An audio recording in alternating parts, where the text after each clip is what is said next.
Good morning, teacher.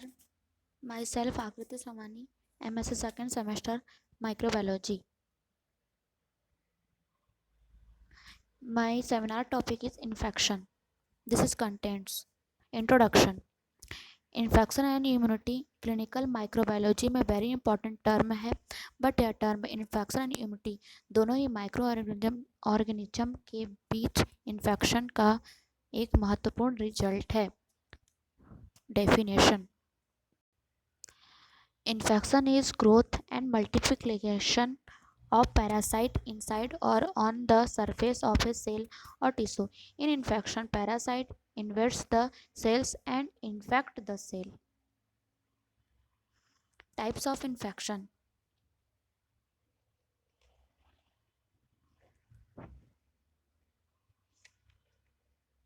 Types of infection. पहला primary infection. प्रारंभ में जो पैरासाइट होस्ट में इन्फेक्शन कॉज करता है प्राइमरी इन्फेक्शन कहलाता है. रीइन्फेक्शन एक बार इन्फेक्शन होने के बाद जब वह फिर से वही पैथोजन द्वारा इन्फेक्शन कॉज करता है तो उसे रीइन्फेक्शन कहते हैं. सेकेंडरी इन्फेक्शन जब कोई न्यू पैरासाइट इन्फेक्शन करता है जिसका रेजिस्टेंस एक पहले मौजूद इन्फेक्शन डिजीज से कम होता है जिसे सेकेंडरी इन्फेक्शन कहते हैं. फोकल इन्फेक्शन यह एक ऐसी कंडीशन को बताता है जहां स्थानीयकृत साइट पर इन्फेक्शन सेप्सिस के द्वारा होता है, जैसे कि अपेंडिक्स या टॉन्सिल्स पर इन्फेक्ट दिखाता है. फोकल इन्फेक्शन कहलाता है. क्रॉस इन्फेक्शन जब एक पेशेंट ऑलरेडी एक डिजीज से सफरिंग करता है तथा एक नया इन्फेक्शन दूसरे पैरासाइट्स के द्वारा अदर आउटसाइड से उसी पर्सन में स्थापित किया जाता है जिसे क्रॉस इन्फेक्शन कहते हैं.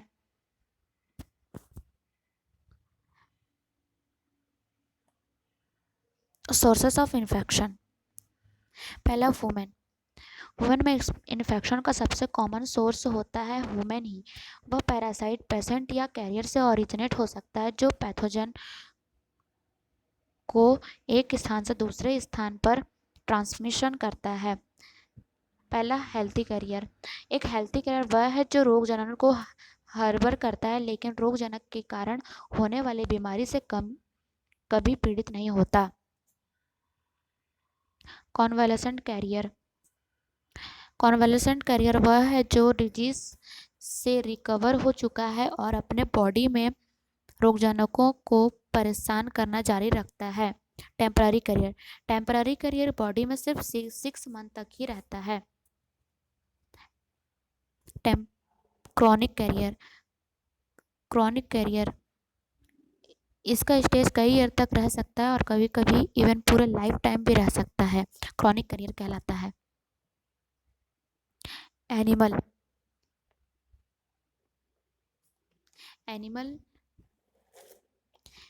एनिमल्स भी इन्फेक्शन को कॉज करने में महत्वपूर्ण स्थान रखते हैं. एनिमल जैसे कि bacteria, viral, protozoa, helminths, fungal and cat, dogs etcetera. Insects. Blood sucking करने वाले इंसेक्ट पैथोजन को वुमेन तक पहुंचाते हैं और ये इन्फेक्शन कॉज करते हैं, जैसे आर्थ्रोपोड्स बोर्न डिजीज. यह मॉस्किटो या टिक्स, माइट्स, फ्लाइज और फ्लीस के द्वारा होता है. Soil water. सॉइल के द्वारा भी इन्फेक्शन होता है. जो बहुत टाइम तक सॉइल में रहते हैं ऐसे बैक्टीरिया, ऐसे पैथोजन के स्पोर्स जैसे टिटेनस बैसिलाई, फंगी जैसे हिस्टोप्लाज्मा कैप्सुलेटम आदि. फूड. कंटामिनेटेड फूड के द्वारा भी इन्फेक्शन कॉज होता है. जब फूड पॉइजनिंग होता है स्टेफाइलोकोकस के द्वारा जिस फूड को लेने से इन्फेक्शन हो सकता है.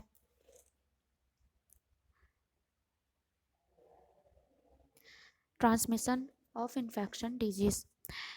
पहला कॉन्टैक्ट ट्रांसमिशन. कॉन्टैक्ट के थ्रू भी इन्फेक्शन बॉडी के अंदर पहुंचता है। जैसे ये कॉन्टैक्ट ट्रांसमिशन डायरेक्ट और इनडायरेक्ट टू टाइप्स का होता है। पहला डायरेक्ट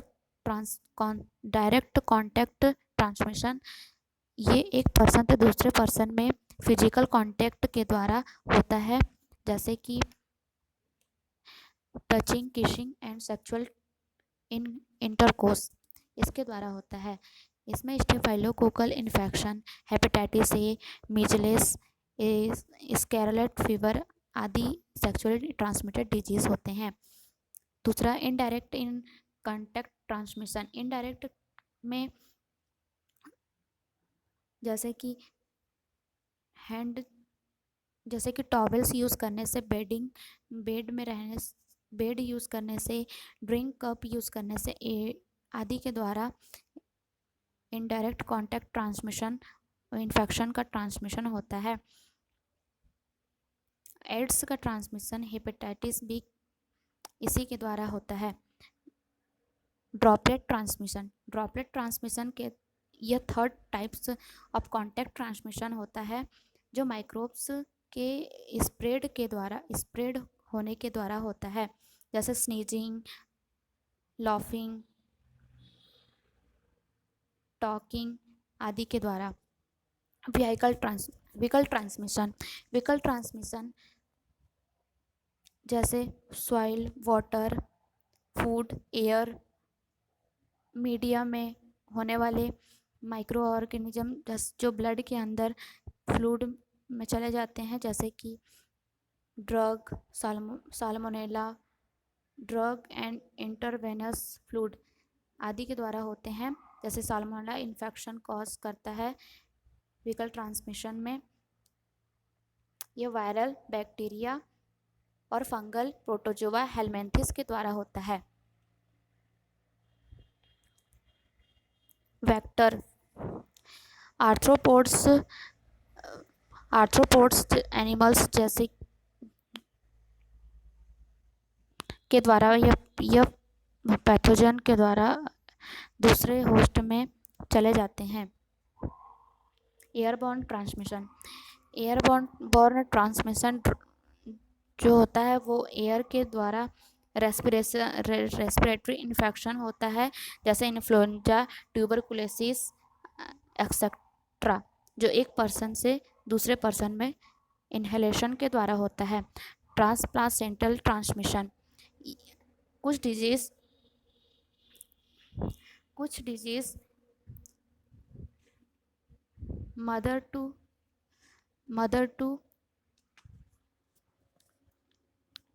मदर के द्वारा एम्ब्रियो में चले जाते हैं और इन्फेक्शन कॉज करते हैं, जैसे गोंडी, रूबेला एक्सेट्रा।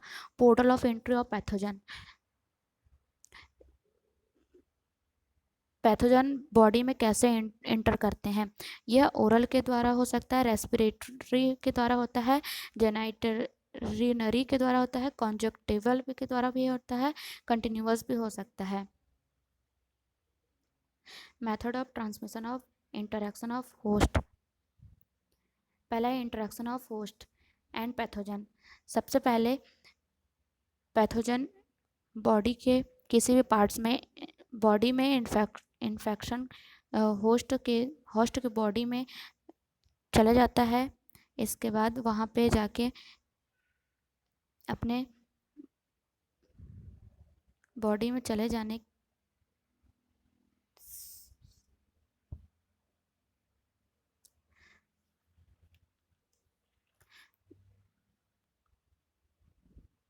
यह पैथोजन एंटर कर जाता है, अपने प्लाज्मिड को बॉडी में एंटर कराता है, फिर वहाँ पे इन्फेक्शन कॉज करता है। सेकेंड है इन्वेजन।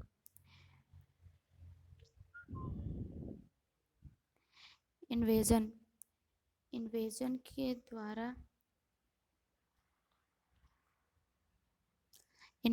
द्वारा भी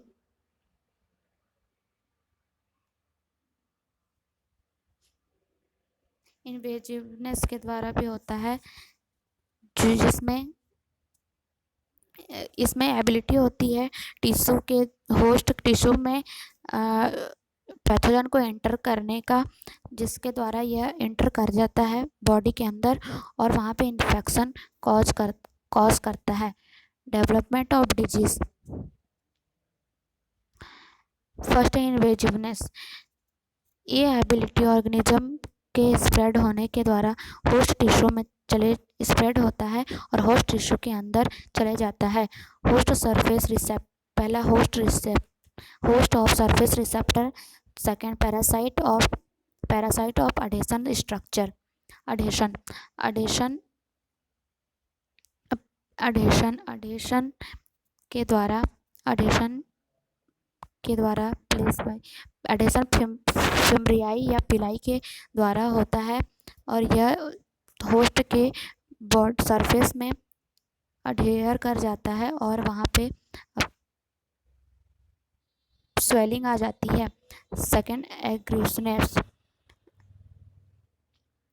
मल्टीप्लाई करता है बॉडी के अंदर और स्प्रेड हो जाता है। Toxin and enzyme production by bacteria and cell surface contaminate the concomitant that enable bacteria to resistant pathogen. Toxin production two types का होता है। Exotoxin usually heat label protein होता है तथा वाटर में सॉल्युबल होता है। एंडोटॉक्सिन हीट स्टेबल प्रोटीन होता है और यह लिपोपोलीसैकेराइड बैक्टीरिया में पाए जाने वाले लिपोसैकेराइड का एक पार्ट है। एंडोटॉक्सिन यह फॉर्मेल्डिहाइड के द्वारा डिटॉक्सिक नहीं किया जा सकता। Virulent factor, attenuation, plasmid communicability, bacteriophage, septicaemia या पीएमिया। रेफरेंसेस।